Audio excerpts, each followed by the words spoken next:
Approchez, mes enfants. Asseyez-vous près du feu. Entendez-vous son crépitement? C'est la voix de nos ancêtres. Chaque flamme porte un nom, chaque braise garde un souvenir. Ce soir, je vais vous raconter l'histoire du Congo, l'histoire de qui nous sommes. Quand nous nous rassemblons ainsi, le passé vient s'asseoir avec nous.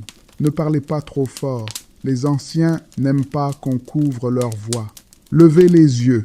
Que voyez-vous? Les étoiles, grand-père. Oui, les étoiles.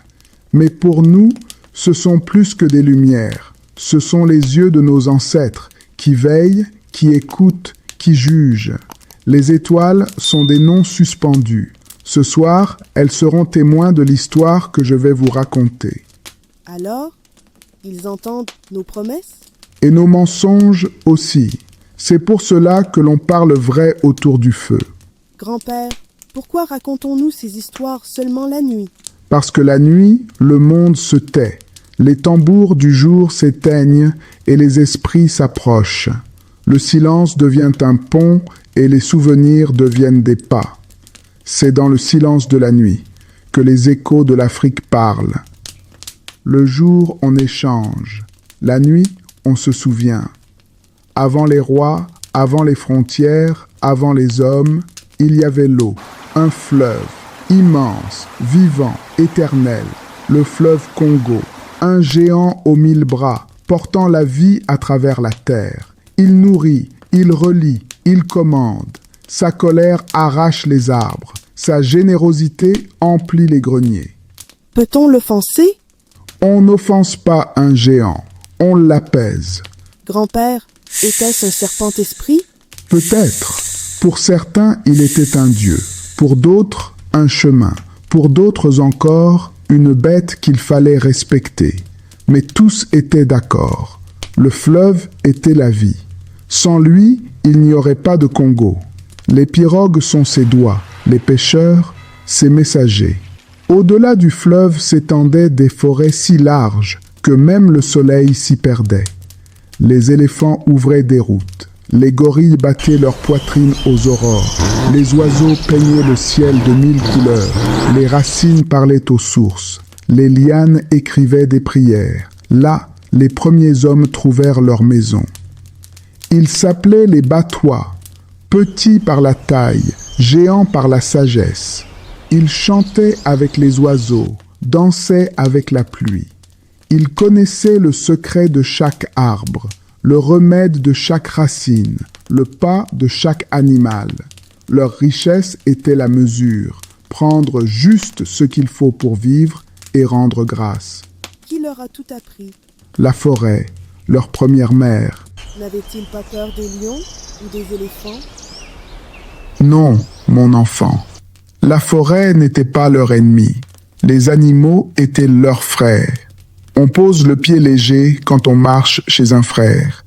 Les Batois ne vivaient pas contre la nature, mais avec elle. Et c'est pour cela qu'ils ont duré si longtemps. Quand ils chassaient, ils chantaient. Quand ils cueillaient, ils chantaient. Les chants montaient comme de la fumée vers la nuit et les esprits de la forêt répondaient. Les voix liaient les vivants aux invisibles. Les Batois étaient le premier battement de cœur du Congo. Les tambours ne disaient pas seulement danse, ils disaient souviens-toi. Mais le Congo n'était pas immobile. De l'Est vinrent des voyageurs, les Bantous.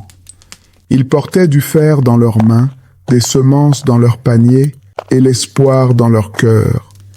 Ils marchèrent pendant des saisons, parlant des langues que beaucoup d'entre nous parlent encore aujourd'hui. Ils bâtirent des huttes de bois et d'argile. Ils plantèrent l'igname, le mil, la banane plantain. Les forges chantèrent, les rivières devinrent routes. Le soir, les feux brûlaient au crépuscule. Le matin, la fumée montait des toits comme des prières. Des petits villages naquirent bientôt de grandes sociétés. Ont-ils combattu les Batois? Parfois, oui, mais souvent, ils partagèrent. Les Batois enseignèrent les chemins secrets, les plantes qui soignent, les signes du ciel. Les Bantous donnèrent la force du fer, des outils, des pointes qui durent. Ensemble, ils façonnèrent la terre. Quand deux rivières s'unissent, elles coulent plus loin. Le Congo devint une terre de 100 tribus. Mongo, Luba, Lunda, Congo, Lega, Songhé, Yaka, Chokwe, Nandé, Tetela, Mbandi et tant d'autres. Chacune avait sa langue, son tambour, son histoire. Chacune gardait des masques, des proverbes, des interdits sacrés. Mais toutes buvaient du même fleuve, marchaient sur la même terre. De ces tribus naquirent des royaumes, des rois choisis par le sang ou par les esprits. Certains portaient des sceptres, d'autres des secrets. Les alliances se scellaient par le sel et la parole donnée. Les serments ne se faisaient pas seulement devant les hommes, mais devant les ancêtres. Le plus grand d'entre eux fut le royaume du Congo. Ces rois, les Mani-Congo, siégeaient sur des trônes sculptés. Les provinces avaient des chefs, les rivières des relais, les routes des porteurs. Ce n'était pas une jungle sans ordre, c'était une maison vaste où chacun connaissait sa place. Les lois suivaient la coutume gardée par les anciens et les prêtres guérisseurs, les Nganga.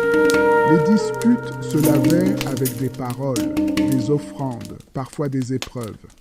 Les routes fluviales étaient des draps étendus. On y séchait le commerce et les nouvelles. Un royaume tient debout par la justice autant que par la lance. Abonnez-vous à Foyer d'Afrique pour découvrir encore plus d'histoires fascinantes, des récits de nos ancêtres et la mémoire vivante de l'Afrique. Chaque épisode vous plonge au cœur de notre patrimoine. Cliquez sur le bouton rouge et rejoignez notre cercle autour du feu.